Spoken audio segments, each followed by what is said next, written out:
Ida B. Wells and how her communication of lynching changed the world. We hold these truths to be self-evident that all men are created equal. This is stated in the preamble. Although it is not a law, it is a principle and a guide to Americans of today. Yet several of the comrades or ancestors of the people that made the preamble treat other citizens with prejudice and injustice. Several activists, such as Ida B. Wells Barnett and an African-American activist, thought that this was an act of hypocrisy. She once said during a speech on lynching laws through all its phases that "where the land of the free and the home of the brave" means a land of lawlessness, murder, and outrage. In one of her books called Southern Horrors, it talks about the life of an average Negro during that time.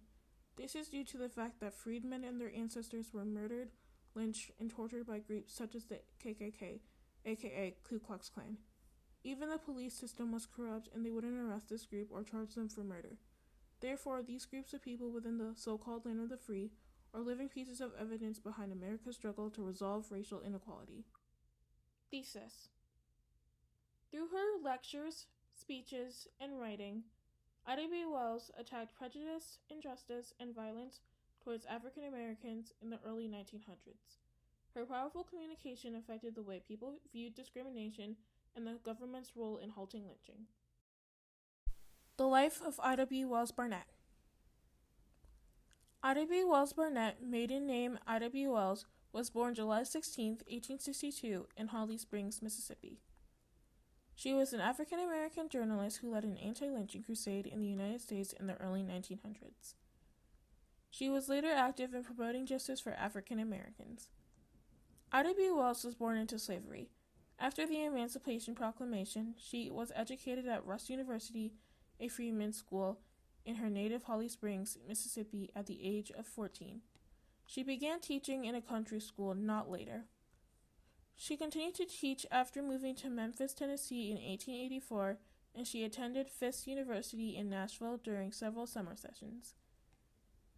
In 1887, the Tennessee Supreme Court, reversing a circuit court decision, ruled against Wells in a suit she had brought against the Chesapeake and Ohio Railroad for having forcibly removed her from a seat after she had refused to give it up for one in a colored-only car.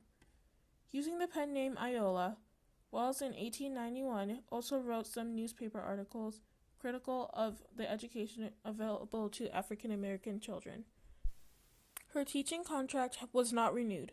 Therefore, she had turned upon journalism, buying an interest in the Memphis Free Speech. In 1892, after 3 friends of hers had been lynched by a mob, Wells began an editorial campaign against lynching that quickly led to the sacking of her newspaper office. She continued her anti-lynching crusade, first as a staff writer for the New York Age, and then as a lecturer and organizer for anti-lynching societies.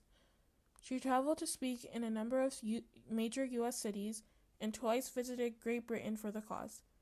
She was active in organizing local African-American women in various causes, from the anti-lynching campaign to the suffrage movement. From 1898 to 1902, Wells Barnett served as Secretary of National Afro-American Council. In 1909, she participated in the Meeting of Niagara movement and the founding of the National Association for Advancement of Colored People, or the NAACP. In 1910, Wells Barnett founded and became the first president of the Negro Fellowship League, which aided newly arrived migrants from the South. In 1913, she founded what may have been the first black women's suffrage group, Chicago's Alpha Suffrage Group. From 1913 to 1916, she served as probation officer of the Chicago Municipal Court. She was militant in her demand for justice for African Americans and in her own insistence that it was to be won by their own efforts. The Ku Klux Klan, aka the KKK. In the early 1920s, millions of American men and women joined the Knights of the Ku Klux Klan. As the movement expanded, it became heavily involved in local, state, and national politics.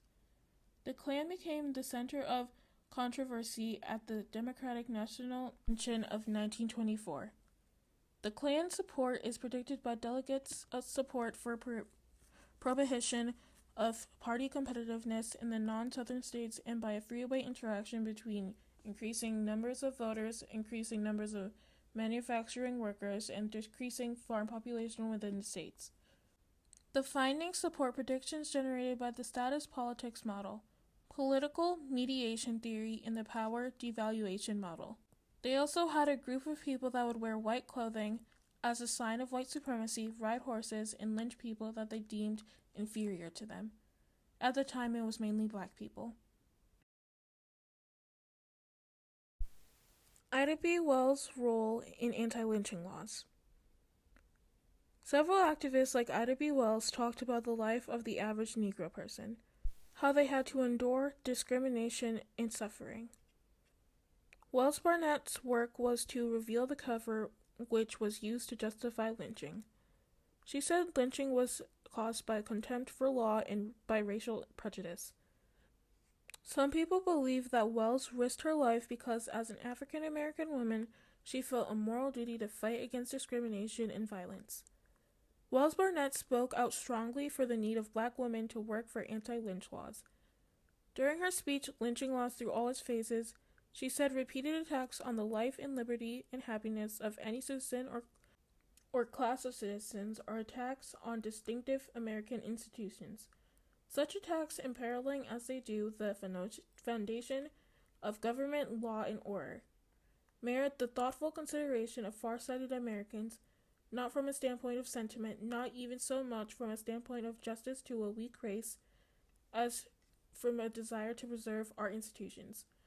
Meaning that by attacking any citizen's right to life, liberty, and happiness is attacking the foundation of America's government. Yet several African Americans were attacked, but the U.S. government didn't take much action.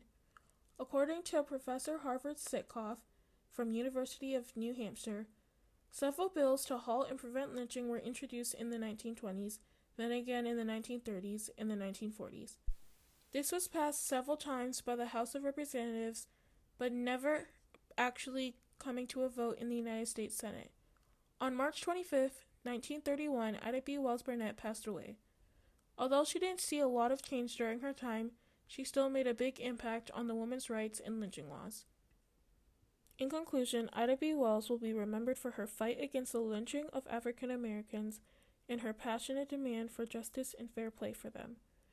A woman who fought to stop an endless cycle of hate and that would be repeated if people don't recognize mistakes from the past and use them to guide them through their lives.